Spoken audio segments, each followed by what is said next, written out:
Alright, so let's look at reabsorption of other molecules other than water and salt. Um, Basically, what you can think of is, what are all the things that the body needs and are small, and then how would it reabsorb them? So here we've got in the proximal tubule a couple of things being absorbed. You've got bicarbonate ions, you've got salt, you've got water, you've got things like glucose being reabsorbed, anything, amino acids, anything that's sort of one of those fundamental building blocks of the four major organic compounds. Those are going to be reabsorbed here. You've also got potassium being reabsorbed. What are some of the things that are going to be uh, selectively secreted? One of them, you've got ammonia. Okay, so yes, ammonia would have been filtered out here, but if there's any other ammonia left in the blood, it's going to be secreted actively into into the proximal tubule. You've also got hydrogen ions being secreted into the proximal tubule, um, and that's going to decrease the acidity of the blood somewhat.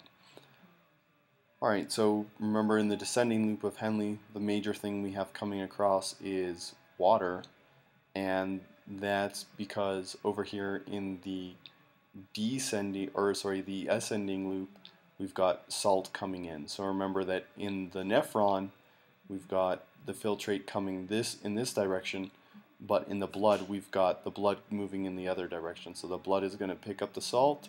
As a consequence, water is going to want to move into the blood, and so it's leaving the descending loop of Henle. Over here in the distal tubule, we've got a couple of things that are again being reabsorbed. We've got more salt, we've got more water being reabsorbed, we've got more bicarbonate ions. What's being actively or secreted into the nephron? You've got hydrogen ions again, and interestingly, you've got potassium. So on one side, potassium is being selectively reabsorbed, and on the other side is being selectively secreted. This all depends on the total amount of potassium inside of the blood and how the body is going to maintain those potassium levels. The nephron continues over here in the collecting duct where we've got salt and water going back into the blood. You'll notice that urea is also going back into the blood. That's because it's in such high concentrations here that some of it will sneak back through, but that's not something that the nephron is trying to do. It's not trying to put urea back into the blood. Remember, the whole point of the excretory system is getting rid of urea. Alright, so as we said before, we've gone through filtration. Okay, so because of the high pressure here in the glomerulus, you've got fluid being forced out. Small things particularly are going to be found in the filtrate. So at the end of filtration, we've got a lot of different things here. Some of those compounds like salt, like water, want to be reabsorbed.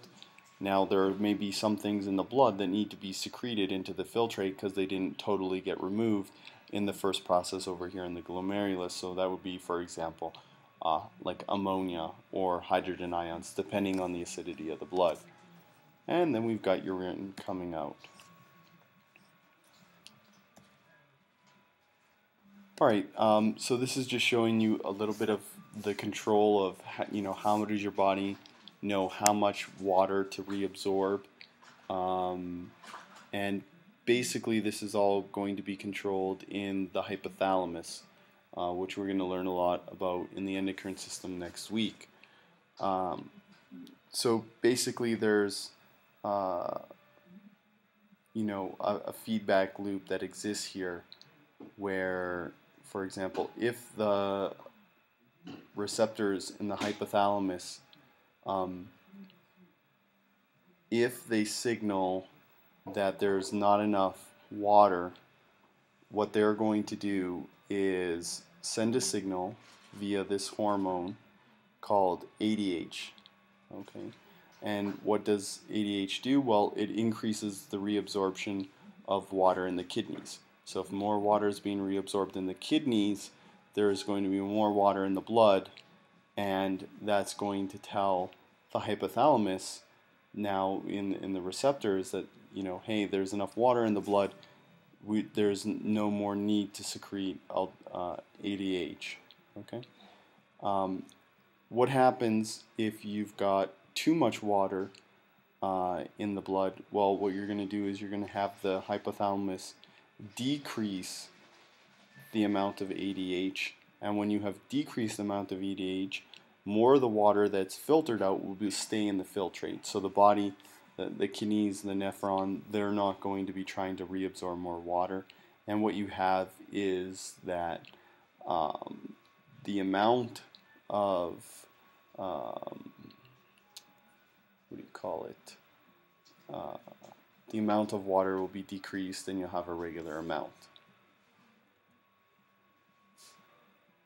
Alright, so all this is doing is showing you a little bit more close up with the different structures involved written out. So you've got the hypothalamus senses that there's not enough water, releases ADH. ADH increases the permeability of the collecting duct. You've got more water being reabsorbed, and when more water is absorbed, now you have more water in the blood, and you no longer need to release so much ADH. And I think when it comes to aldosterone, we're going to hold off on that until we look at the endocrine system.